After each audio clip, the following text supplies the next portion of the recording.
Hello everyone, welcome to my channel. ये मेरा पहला वीडियो है। इंफॉर्मेटिव वीडियो बना रहे हैं गाइस। थोड़ा सा लाइक करना, सपोर्ट करना और शेयर करना। मैंने अपना पहला टॉपिक लिया है डायमंड के ऊपर। तो आज हम जानेंगे डायमंड क्या होता है, ये कैसे बनता है, ये नेचुरल होता है, ये लैब में भी क्या बनाया जा सकता है, इसका हिस्ट्री क्या है, कोहिनूर हीरा के बारे में भी जानेंगे, इसको ख़रीदने का जानकारी देंगे और इसके पीछे का जो भी हिस्ट्री है इसका पूरा तहकीकात करेंगे। गाइस, आप लोग वीडियो में बने रहें, इसको अच्छे से डिटेल में समझते हैं। साइंटिफिक तौर पे कहें तो डायमंड यानी हीरा प्योर कार्बन का एक सॉलिड फॉर्म है। ये धरती पर मिलने वाला सबसे कठोर नेचुरल सब्सटेंस है। फॉर्मेशन की बात करें तो डायमंड धरती की सतह से लगभग 150 से 200 किलोमीटर नीचे बनता है। जब कार्बन पर बहुत ज़्यादा गर्मी यानी हीट और दबाव प्रेशर बढ़ता है तब वो डायमंड का रूप ले लेता है। इस प्रोसेस में हजारों सालों लग जाते हैं। डायमंड की हिस्ट्री की बात करें तो बहुत दिलचस्प है, बहुत साल पुरानी कहानी है। ये सिर्फ एक पत्थर नहीं बल्कि ताकत, मोहब्बत और कभी कभी फसाद की जड़ भी है। यहाँ डायमंड की हिस्ट्री की कुछ खास पहलू है जो मैं आपको बता रहा हूँ। इसकी शुरुआत भारत से शुरू हुई थी। दुनिया की सबसे पहले हीरा भारत में पाया गया था। 4th सेंचुरी BC, लगभग 3000 साल पहले भारत की नदियों यानी खास करके कृष्णा और गोदावरी डेल्टा के किनारे मिले थे। गोलकोंडा डायमंड, हैदराबाद के पास गोलकोंडा की कहानी माइंस दुनिया भर में मशहूर थी। कोहिनूर और होप डायमंड जैसे बड़े बड़े हीरे वहीं से निकले थे। पुराना ख्याल, उस वक्त लोग समझते थे कि हीरे बिजली यानी लाइटनिंग के गिरने से बनते हैं और इनमें दुश्मनों की हराने की शक्ति होती है। सिल्क रोड और यूरोप तक का सफ़र, इसका दूसरा कहानी सुनते हैं। पहले हीरे सिर्फ राजा महाराजाओं तक मौजूद था। उसके बाद व्यापारियों ने भारत से हीरे सिल्क रोड के जरिए वेनिस यानी इटली और फिर बाकी यूरोप तक पहुंचाए।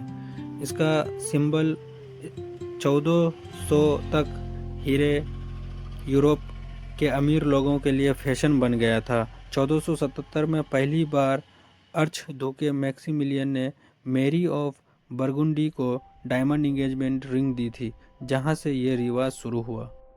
तीसरी कहानी 1700 सदी की है, जब इसका नया ठिकाना ब्राज़ील में हुआ। 1720 ईस्वी में भारत में हीरों की कमी होने लगी थी। तब ब्राज़ील में हीरे की खोज हुई। अगले 150 सालों तक ब्राज़ील ने दुनिया को सबसे ज़्यादा हीरा दिया। मॉडर्न डायमंड हिस्ट्री की कहानी तो साउथ अफ्रीका से शुरू हुई दोस्तों। किम्बरली माइन 1866 ईस्वी में एक लड़के को ऑरेंज रिवर के पास एक चमकता पत्थर मिला। इसके बाद साउथ अफ्रीका में हीरों की इतनी बड़ी खदानें मिली कि हीरे रियर यानी नायाब से थोड़े कॉमन हो गए। डी बियर्स की कहानी है। कैन सिल यानी सेसिल रोड्स ने 1888 ईस्वी में डी बियर्स कंपनी बनाई, जिसने दुनिया के 90% हीरों के कारोबार पर कब्जा कर लिया। क्या आपको पता है हीरा इतना महंगा क्यों है? इसका बड़ा हिस्सा मार्केटिंग है। 1940 ईस्वी में डी बियर्स ने एक कैंपेन चलाया, डायमंड इज़ फॉरएवर।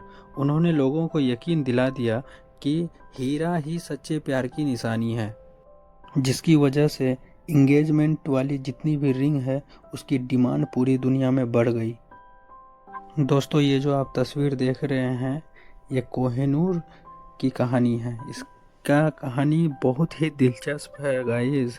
जिस कोहिनूर का मतलब होता है रोशनी का पहाड़। दुनिया का सबसे मशहूर और विवादित हीरा है। इसका कहानी सदियों पुरानी है।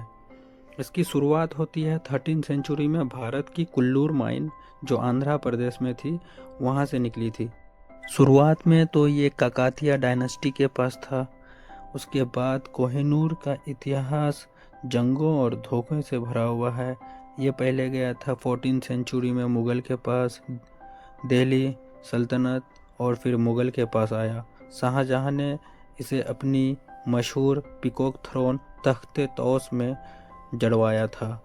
कहते हैं 1739 ईस्वी में ईरान के बादशाह नादिर शाह ने दिल्ली पर हमला किया और यह हीरा लूट कर ले गया। कहते हैं उन्होंने इसे पहली बार देखकर खोह-आई-नूर पुकारा था। उसके बाद अफगानिस्तान नादिर शाह के कत्ल के बाद यह हीरा अफगान अमीर अहमद शाह अब्दाली के पास पहुंचा। फिर 1813 ईस्वी में अफगान राजा शाह शुजा ने पनाह के बदले ये हीरा महाराजा रंजीत सिंह यानी सिख अंपायर को दे दिया। रंजीत सिंह इसे अपनी बाजू पर पहनते थे और उन्हें इसे बहुत लगाव था। 1849 ईस्वी में जब सेकेंड एंग्लो सिख वार हुआ, उसके बाद अंग्रेज़ों ने पंजाब पर कब्जा किया तो उन्होंने 10 साल के महाराजा दुलीप सिंह से एक ट्रीटी साइन करवाई। इस ट्रीटी ऑफ लाहौर के तहत कोहिनूर क्वीन विक्टोरिया के सौंप दिया गया। आज की स्थिति यह है कि जब यह हीरा लंदन पहुंचा तो यह उतना चमकदार नहीं था। प्रिंस अल्बर्ट ने इसे दोबारा कटवाया जिससे इसका वज़न 186 कैरेट से घटकर 105.6 कैरेट रह गया, लेकिन चमक बढ़ गई। और आज ये हीरा लंदन के टावर ऑफ लंदन में ब्रिटिश क्राउन ज्वेल का हिस्सा है। इसे हमेशा क्वीन को ही दिया जाता है क्योंकि ऐसा इसको श्रापित माना जाता है कि अगर कोई मर्द पहन ले तो उसे कुछ बीमारी हो जाता है या कुछ और हो जाता है। यह श्रापित हीरा माना जाता है लड़कों के लिए, इसलिए इसे औरत ही पहन सकती है। बाकी की कहानी मैं अगले वीडियो में बताऊंगा। तब तक के लिए बाय बाय।